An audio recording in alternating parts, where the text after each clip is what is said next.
Rabbi, can you tell us about what the Neturei Karta is? What is the philosophy of the Torah Jews or of Neturei Karta, and how it came into being? Right. First of all, thank you so much for having me. Your work is very important. People in the world deserve to know better than what Zionist propaganda is presenting. And we are living in a time where there is so much misinformation and so much propaganda going on, which at the end of the day, unfortunately, leads to wrong conclusions. And at the end of the day is a desecration of God's name, and God forbid leads into so much bloodshed and catastrophes to so many people. To begin with, I would like to say that what I'm presenting here today is nothing new or anything about my personal opinion or the interpretation of a specific group of Judaism. What I'm presenting is traditional Judaism. This is exactly what the Jewish people believed in for centuries, for generations, without any exception, for thousands of years, until this new movement of Zionism came with a whole different approach, and not only different than what it was until Zionism, but ended up to be in the total contrast to what Judaism was in the beginning. I have to preface by saying when we are speaking here today, and we are here in the beginning of 2024, not after, but while we are witnessing a genocide, a ridiculous, bloody genocide taking place in Gaza. And supposedly this is a Jewish war, fighted by Jewish people, representing the Jewish people, or representing the Jewish religion. We have to clarify that all of this, even before our explanation, even before delving in deep into Jewish opposition to Zionism, what we are seeing in the first glance, what you're seeing in the first minute is in no way justified, can in no way be justified. This is a genocide taking place, a genocide which is not starting just now, which didn't start just 3 months ago. This is a continuation of a brutal occupation going on for so long. This is wrong, and within Judaism, this is totally criminal and forbidden, and I will explain. But even without these bloody wars, even without all these occupation, oppression, stealing and killing, murder and theft, and all what we are witnessing, there is a very deep Jewish opposition to Zionism, even if all of this would be in total peace, and even if this will please everyone and everyone will be happy. We have to understand all of this because we have to understand the foundations of Zionism. We have to understand where they come from, and we have to understand all behind what we are seeing in front of our eyes. There is so much propaganda being used to justify the Zionist movement, and in many cases, these are concepts that people have a difficult time to be able to challenge or to understand what's behind it, which leads again to wrong conclusions. One of the major pieces of Zionist propaganda is the famous Promised Land. God promised the Holy Land for the Jewish people. Now, why I'm saying that this is propaganda, while this is a true concept, God did promise the Holy Land for the Jewish people, but it's being misused in propaganda because it's showing you just one side of the coin. It doesn't show you the other side of the coin. And when you present truth, not in its entirety, you're presenting truth in a false way, then that is falsehood. Now, the Promised Land is a true concept, but, and this is the but that nobody speaks about, the land was promised to the Jewish people on condition. And these are verses in many places, but generally speaking, one of the most important verses. There are two verses in Leviticus which says, and the land should not reject you because you defile it. And it was given to the Jewish people on condition: if you keep yourselves or the land and the level of holiness I require of you, you would remain in the land. Otherwise, you would be expelled from it. And there are many, many verses. The land was given to the people not for the political gain or for any practical or materialistic goal. There's a verse in Psalms that says, the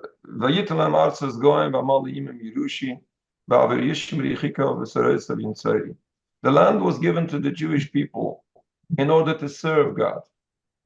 That's the purpose of it. Now, this promise was fulfilled. The Jewish people were brought into the Holy Land. By the way, the Jewish people were brought into the Holy Land according to Judaism. We were brought into the Holy Land not by our might, by our strength, or by our military. There is a verse again in Psalms which says,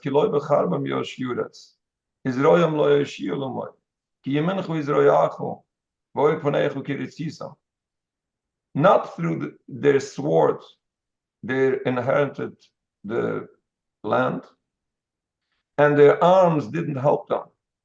It was the God who was pleased with them, which made them successful. Now, they were brought into the land, and again, there was a condition. It was several hundred years later, where God was not so pleased with the behavior of the Jewish people at the time, sadly. And God warned the Jewish people through the prophets, and there are many, many verses in all the books of the prophets, Jeremiah, Ezekiel, who warned the Jewish people, unless you repent, unless you return to what God requires of you, you would be expelled from the land. Unfortunately, that is what happened, that the Jewish people were exiled from the Holy Land. This happened by the destruction of the temple. This happened by the hands of the Romans. The Romans at the time burned the temple and drove the Jewish people into exile. But according to basics of Jewish belief, the Jewish exile didn't take place just because of some evil deeds, of some powers that overcame the Jewish people. This was a direct divine decree. And there are many, many verses on this, that the exile came about as a punishment to what Jewish people at the time were practicing. Right. Now, the Jewish exile, being a divine decree, is one of the very basics of Jewish belief. Right. And not only that the Jewish exile is a divine concept, but there are conditions or there are specific rules how this exile is supposed to be handled and how Jewish people are supposed to conduct themselves and act during their exile. Jewish people are required to accept exile as a divine decree.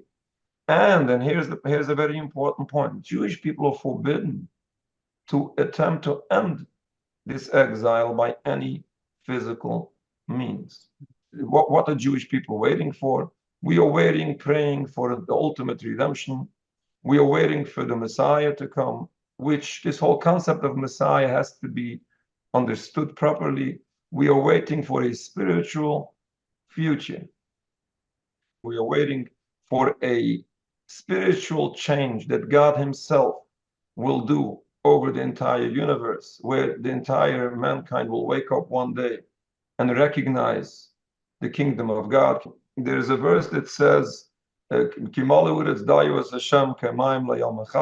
the world will be filled of knowledge of the Almighty as the water fills the oceans. This is about a peaceful future. Wow. We say in our prayers, and all mankind will form one bond to serve you, God, in peace and harmony. It's about spirituality, it's about an harmonic service of God, not something that I'm going to force you or you are going to force me. This is what the ultimate redemption is all about. But in the meantime, we are forbidden to end this exile by any physical means because we leave this up to God and to God only.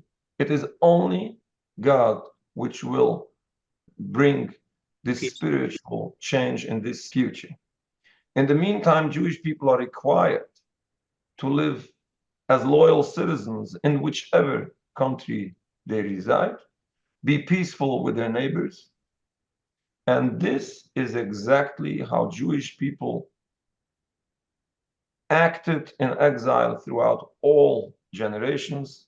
This is how Jewish people understood their exile and accepted it, whether it was comfortable or it wasn't. In the majority of the times, it was not comfortable, sometimes bad, sometimes worse. And in certain cases, it was much better. Happens to be, when we are talking today about Palestine, it happens to be that Muslim countries, and especially and Palestine was an excellent example, was one of the most beautiful experiences that Jewish people experienced throughout their exile. Today, thank God, we have many countries who welcome Jews and who give Jewish people freedom of their religion, which is excellent, happens to be Muslim countries included. And this is, again, what Jewish exile is, how Jewish exile is supposed to be accepted and dealt with.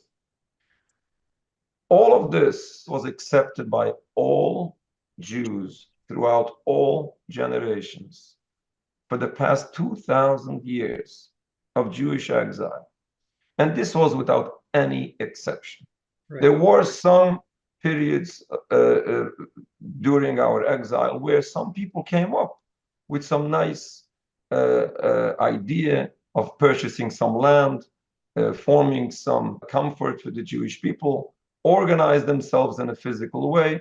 This was presented to the Jewish leaders, the religious leaders at the time, and they refused it. And they said, no, this is not in accordance with Judaism. This was simple, basic Judaism until the philosophy of Zionism came about. This was over 100 years ago. Theodor Herzl and his friends that came up with this brilliant solution to the Jewish problem. Now, what was the Jewish problem in their view? Was a problem for the Jewish people which lacks a solution. They viewed all of this as a physical problem, nothing to do with God, because these people, and this is very important to realize, these people that first came up with this philosophy of Zionism were not religious people at all. They were heretics, not only did not practice Judaism, were not only secular, but happened to hate God and hate his religion and turn their back to God and his religion and to the tradition of their own grandparents. These people who dropped their past, they dropped their tradition, and they came up with something totally new and contrary to the tradition. These people viewed all of the above as physical, materialistic, nothing related to God, nothing related to spirituality or holiness. And they not only did not consider it and view it in the right way, but they considered all of this in the total contrast to what all of this is truly in reality. And since they viewed the Jewish exile as a purely practical issue, a materialistic issue, as a physical lack of Jewish power, therefore they presented a materialistic solution to all of this. And let's not talk about how, let's not discuss if their solution was practical, because it didn't make any sense, as there is so much to talk about this. But talking about religion, this Zionist philosophy was going in total contrast to what Judaism is, not only just because this was forbidden in Judaism, because ending exile by any physical means is totally forbidden, as we discussed before.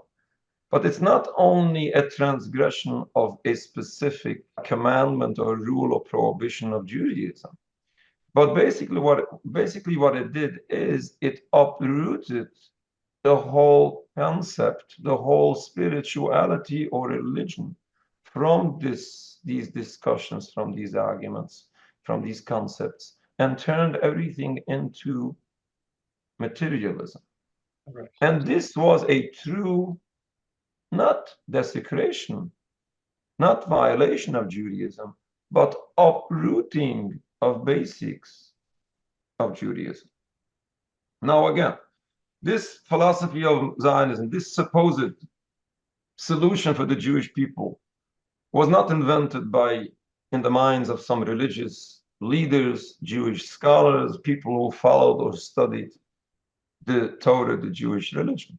This was invented by people who are so far away from Judaism and so contrary to Judaism and so rebellious against Judaism.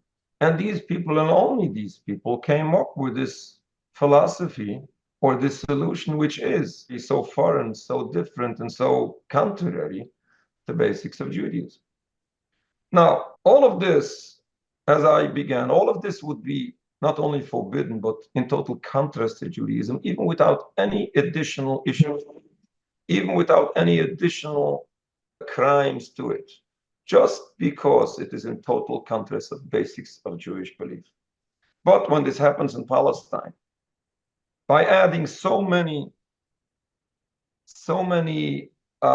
crimes, killing and stealing, oppressing an entire people, it happens to be oppressing which people? Those people who were so kind to the Jewish people. Palestinians were so hospitable for Jewish people. Jewish people lived there for hundreds of years in peace, in respect. They were protected, and they experienced a beautiful life in Palestine. And it happens to be that this was a small minority of Jewish people amongst the vast majority of Muslims and also Christians. And they were not murdered, they were not oppressed, they experienced a beautiful life, they had a freedom of religion, even though they were a very small minority.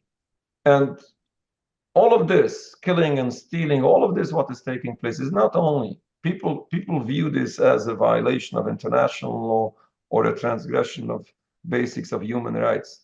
These are true violations of Judaism. There's in no way are these actions condoned or can be justified in Judaism. But I would like to add a very important point. This movement of Zionism, or later this creation of the State of Israel, or what we see today, that this ends up in so much massive crimes and oppression of an entire people. This is not only criminal. This is not only a violation of Judaism. This is a danger to so many people. Well, obviously, this is a terrible Nakba, a catastrophe for the Palestinian people from day one, even before the creation of the State of Israel, this oppression of an entire people, the theft of their land, and the exiling of masses, today millions, originally hundreds of thousands of indigenous population of the land. All of this is a true catastrophe for the Palestinian people. But we have to realize what is in front of our eyes today, that this is also, in the same time, a threat, a danger, and a catastrophe for the Jewish people as well. Jewish people lived, as I said, lived in Palestine in peace, and they had no problem. They were happy. They were living in the nicest ways, and it was beautiful. Until all of this provocations started, these actions started, and unfortunately the reactions started. Now, we are not condoning any violence, but yes, the Zionists are always using an example of the Hebron massacre in 1929, way before the creation of the State of Israel, which took place in 1948. But in 1929, there was already a massacre where the Palestinian Muslims killed the Jewish people. And this was a true tragedy. But we have to realize why this happened. Why? What changed from before the 1920s till the end of the 1920s? What brought about all this mistrust and all these terrible loss of lives? Again, we're not condoning any violence. Nobody appreciates bloodshed. But this was a direct result of the Zionist provocations at the time, starting in Jerusalem with the Wailing Wall, making these statements that the Zionist movement is going to take over the power over the indigenous population of the land. And unfortunately, this led into starting with mistrust, then leading into much more than that. And as a scholar and a brilliant rabbi who was a teenager before, during, and after that massacre in 1929, there is a speech that he delivered explaining what happened, what his personal experience was. And he said that nobody ever told him as a teenager that it is dangerous to walk by himself behind the village of Hebron in the middle of the night by himself. He was so comfortable to walk by himself in the middle of the night.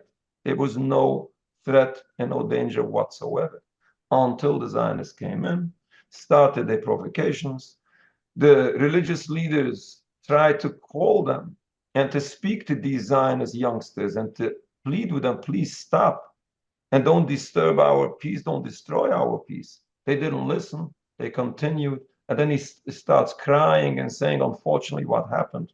Because the Palestinians didn't understand to differentiate between the peoples who is a Zionist and who is a traditional Jew. And unfortunately, this led into this tragic massacre. So in a way, they fed on this rhetoric, and they fed on this narrative that the Zionists, they wanted this to happen. They wanted bloodshed to happen.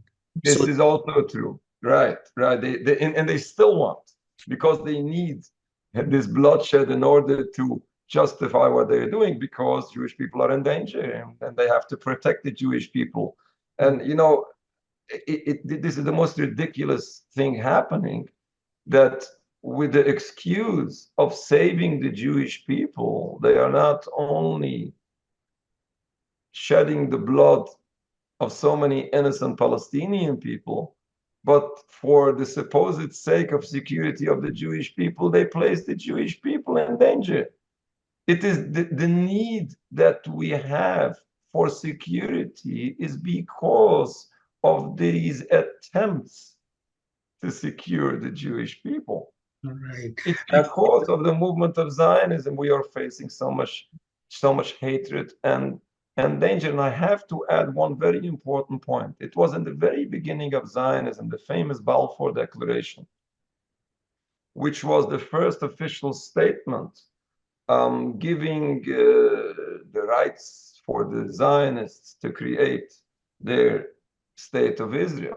At that time, Lord Balfour, who was a lord in the British government, and he was about to issue this Balfour Declaration. At that time, there was a motion in the British Parliament, and this is documented, it's available, where there was a motion, a vote in the British Parliament, where the majority said that this is going to lead to bloodshed and disaster. This is what the Jewish religious leaders said at the time, that this is going to lead to bloodshed and disaster. At the time, you had to be wise enough and smart enough to understand this and believe this. But today, in the 21st century, we are witnessing this in front of our eyes. We see the unfolding of all of this. And sadly, we see that all of this is not only theologically totally wrong and rebellious against God and a misrepresentation of Judaism, a transformation of Judaism from religion internationalism, which is basically a destruction of our religion, God forbid. But this is also so criminal in regards to the Palestinian people. So ridiculous that we are witnessing all of this happening, this massive bloodshed, what we are seeing today, this genocide of so many innocent, tens of thousands of innocent men, women, and children. There's no way to condone this. There's no way to justify this, especially in the Jewish religion. There's no way that Jewish religion condones this. But in addition to all of this, it's causing so much danger and so much threat and so much terrible situation to the Jewish people as well. I live in the United States.